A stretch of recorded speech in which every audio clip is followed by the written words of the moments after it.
I never thought I'd be writing this. 6 months ago, my world shattered when Alex confessed to cheating on me with a coworker.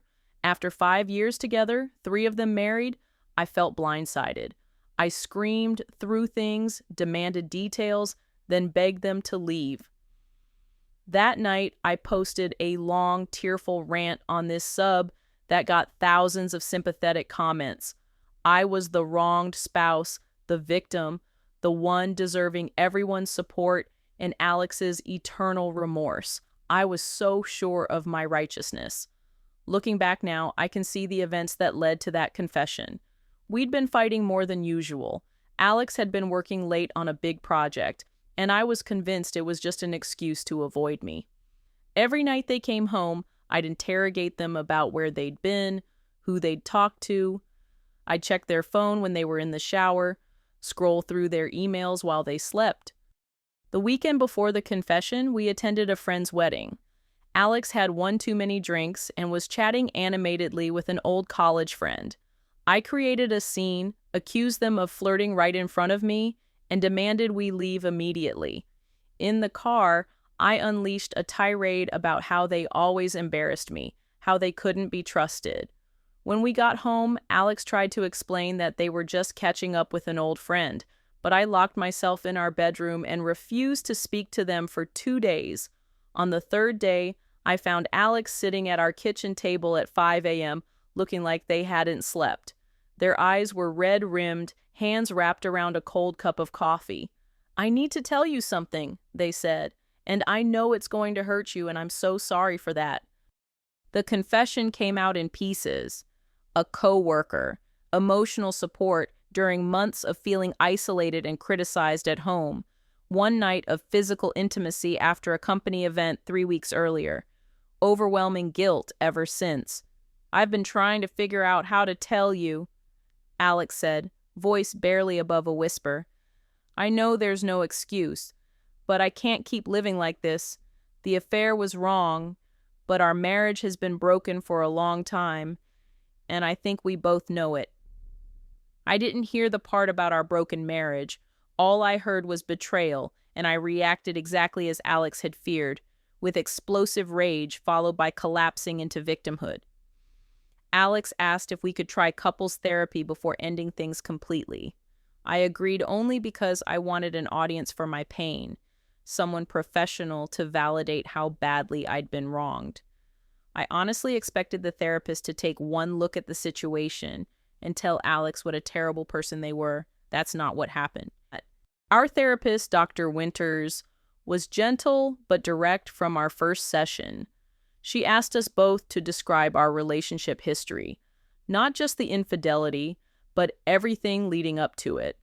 When it was Alex's turn to speak, I remember rolling my eyes, certain I was about to hear excuses and justifications.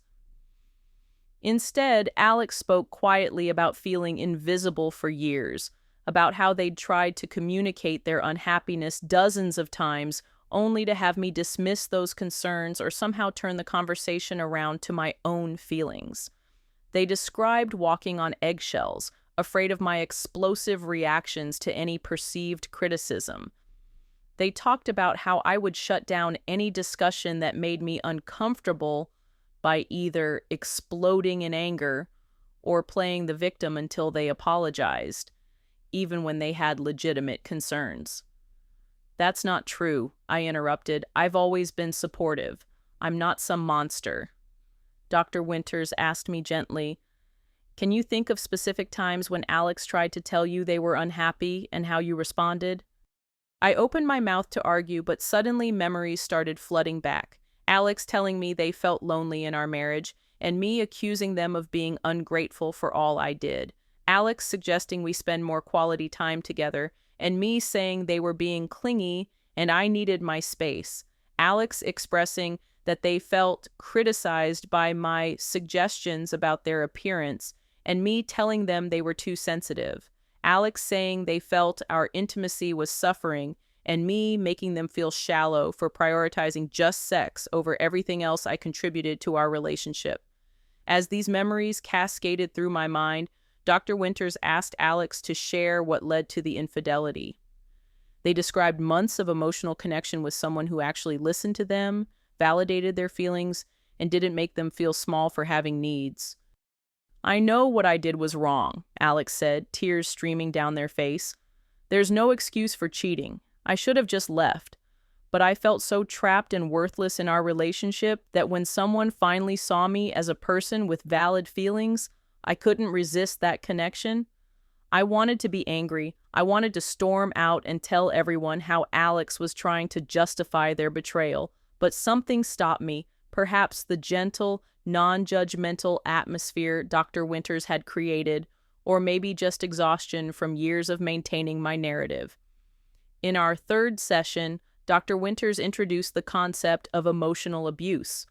As she went through the checklist of behaviors, controlling actions, dismissing feelings, isolating partners from support systems, creating impossible standards, using emotional outbursts to maintain control, I felt a sick recognition growing in my stomach. "These dynamics exist on a spectrum," she explained. "Sometimes people can be engaging in these behaviors without fully realizing it." I went home and couldn't sleep. I pulled out journals from the past few years and read through them, seeing for the first time how often I wrote about putting Alex in their place or not letting them get away with disagreeing with me. I had documented countless instances of what I called winning arguments that were actually me wearing Alex down until they gave in.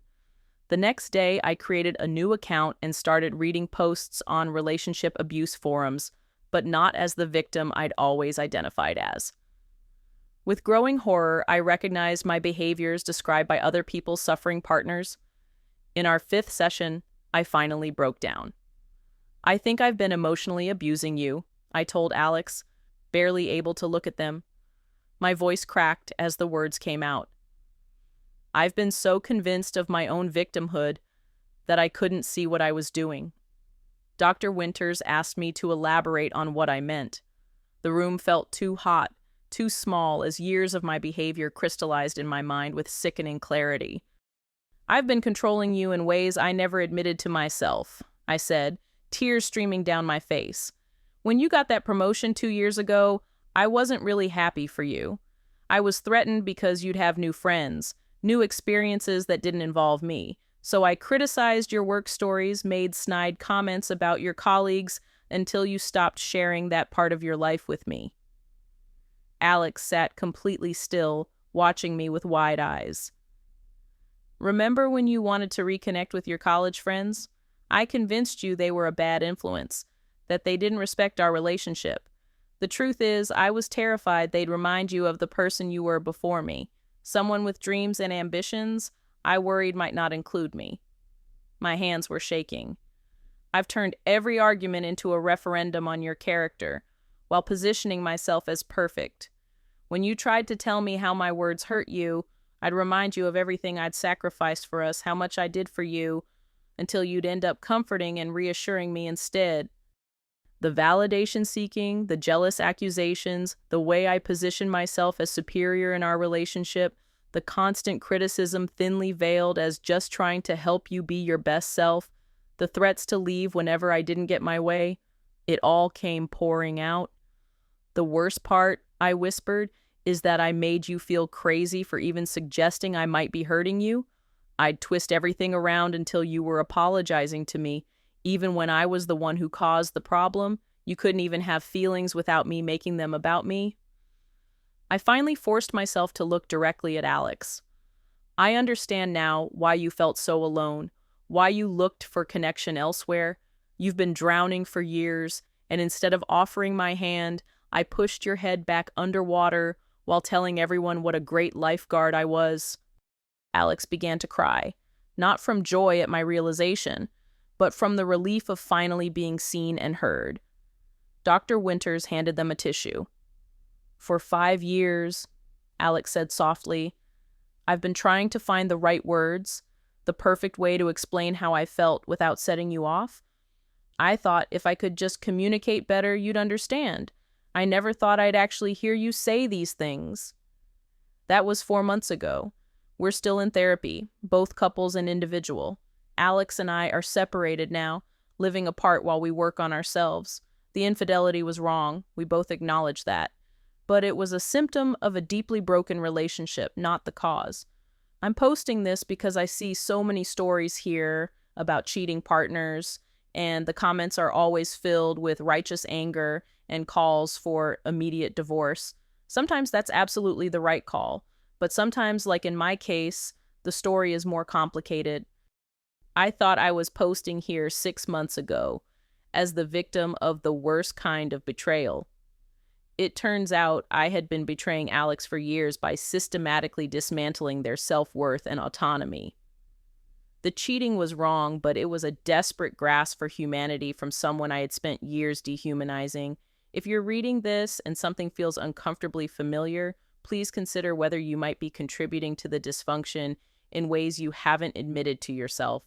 It's the hardest thing I've ever had to face about myself, but also the most important. I don't know if Alex and I will find our way back to each other. Frankly, they deserve better than what I've been, and I have years of work ahead to become someone capable of a healthy relationship.